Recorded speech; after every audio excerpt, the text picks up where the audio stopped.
She's not calling in. We have some pictures of, and I just kind of want to run some of them because it was really nice. I mean, my personal issues aside, I went through all the videos, I went through all the photos, as difficult as it was, and I didn't even know her. I may have met her once, as we said, but I didn't really know her. But I have to tell you, Lawrence is one classy community. You can say what you want about Lawrence. And last week was the 3-year anniversary of Columbia Gas.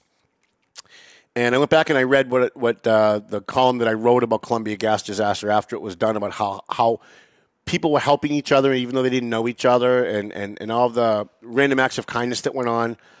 The entire city of Lawrence was basically shut down for 3 days. There was, like, I tried to get from South Lawrence up to Sheehan's Towing to get my window fixed, and it took me well over an hour to get from the south side of Lawrence to the north side of Lawrence. And there were motorcycles and veterans and police officers and firefighters from all over the country. I talked to a Vietnam veteran from Kentucky who also happens to be a Gold Star father. Was chatting with him while I was stuck in traffic. Rolled down his window. We started chatting. We were sitting there for like 20 minutes anyway, and he had come into the city for the funeral. And there was almost like there was no issues. There were no crime. Nobody got robbed. Nobody got shot. And that shouldn't sound surprising, but, given what's going on in Lawrence on a regular basis, and by the way, you guys don't know a lot of what's going on in Lawrence on a regular basis because they encrypted their police scanner. It's an issue hopefully we're going to be able to deal with when the new mayor comes in. But Lawrence has had a lot of heartbreak.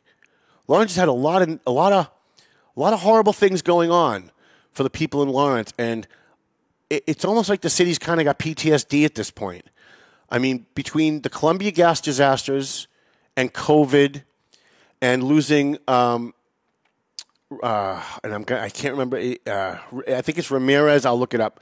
The Pierre Raymond. I'm sorry, Pierre Raymond, who lost his life. I think he was one of the first to lose his life in Afghanistan. So think about that. Lawrence lost one of the first in Afghanistan and lost one of the last in Afghanistan. Lawrence has had it rough, and the people of Lawrence, say what you want about what goes on in the city on a regular basis, and there's a lot of stuff going on. But when bad things happen, when the Columbia Gas thing happened, when COVID happened, when this happened, people came together. People came together and helped each other. People came together and looked out for each other. And you don't see that in a lot of communities anymore on a regular basis, never mind when something bad happens. And so really I want to give a lot of kudos to the people of Lawrence. The people of Lawrence, again, shootings, fires, stolen cars, domestic assaults, all the things we hear in the news, and I know because I'm usually the guy writing those stories because that's what the news is. But at the heart of all of that, there is a population in Lawrence, a vast majority of people in Lawrence, who are not killers. They're not stealing cars. They're not breaking into homes. They're not beating their girlfriends.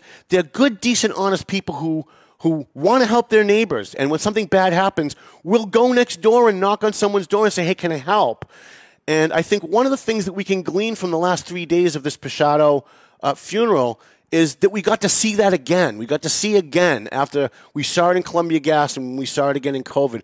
We got to see again people in Lawrence coming out to give their hearts to the Pashado family. I saw several people stopping and thanking some of the veterans that were holding signs. Lawrence kids walking across the bridge, going over saying, hey, thank you for your service. And these are not the stories that you usually hear in the news. Now, I'm partially responsible for that. The Eagle Tribune's partially responsible for that because we tend to gravitate toward what's negative, right? A shooting happens, we want to cover it. Someone does something nice, it generally doesn't make the front page. This should make the front page. Not just the funeral, but the attitude and the hearts of the people of Lawrence. And you've got an election coming up next week. I hope that carries out. I hope the people that have those good feelings about their own city come out, no matter who you vote for, and come out and participate in your Democrat process as well. And ask your neighbors if they need a ride to the polls. Because when I drive through Lawrence and I see that kind of stuff, it always makes me feel good. I was born and raised in Lawrence. I moved out about 15 years ago, maybe a little bit longer. But like I said, I'm in Lawrence every day. But usually I'm in Lawrence because I'm looking at the bad stuff. I'm at a shooting. I'm at a fire. I'm in a car accident where some kid died. Kudos to the city of Lawrence, seriously. One thing that did bother me, and I don't want it to overshadow all the other stuff. But one thing that bothered me, and it always bothers me whenever something like this happens, is the goddamn politicians. You know, and I only know because I was the family, when my father was murdered, I was the family sitting there at the funeral when politicians had to get up and grandstand. And it pissed me off, and it hurt me, and it hurt my family. And I watched it happen again yesterday at the Veterans Memorial Stadium in Lawrence. Congress people, look, I love Lori Chahan, nice lady. I get along extremely well with a lot of the other politicians. But, you know, when something like this happens, would it be too much to ask our politicians, especially the mayor, especially the governor, my friend Charlie Baker, would it be too much to ask you guys just for once to step back and not take a microphone? Would it be too much to ask that you give your time at the microphone to a kid that graduated in ROTC with Johanny Pashado? Would that be too much? Really, like just once when something like this happens, that you not glom for the cameras, that you not try and say something pithy or insightful to get your name in the paper the next day and be quoted? You know, like, I get it. You're a politician and you need to be at these things because then everybody will say, well, how come he wasn't there, right? I get that. But you don't need to be at the microphone. I saw the politicians that spoke. And I love Charlie Baker to death, and I like a lot of these people personally. But I've got to tell you, nobody, and I mean nobody, not the family, not the friends, not the coworkers, not the fellow veterans of Johanny Pashado, wanted to hear one politician and what they had to say. Not one. The only people who want to hear what the politicians have to say are the other politicians. And that's it. And it would just be really nice, having been the guy sitting there as the family member, watching politicians get up and speak. You know, at one point, like I'm at my dad, because this is one of the reasons I don't go to these funerals, because it brings me back, right? Like it was yesterday. I remember a certain politician whose name I won't mention getting up and speaking when my father got killed.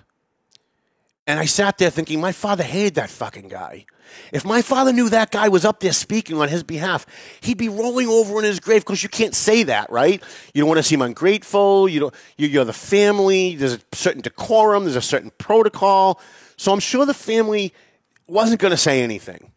But I bet you, if you asked the family of Johanny Pashado what they thought of the governor and the mayor and a congressman taking the microphone at their wake, at their funeral, at the funeral of their family member, I'd almost guarantee you 100% that they would rather have people who knew her and knew her well get up and talk about what kind of a person she was, rather than politicians getting up who didn't know her talking about what kind of a person she was. Because they say the same thing at every funeral, right? Whether it's a cop, a firefighter.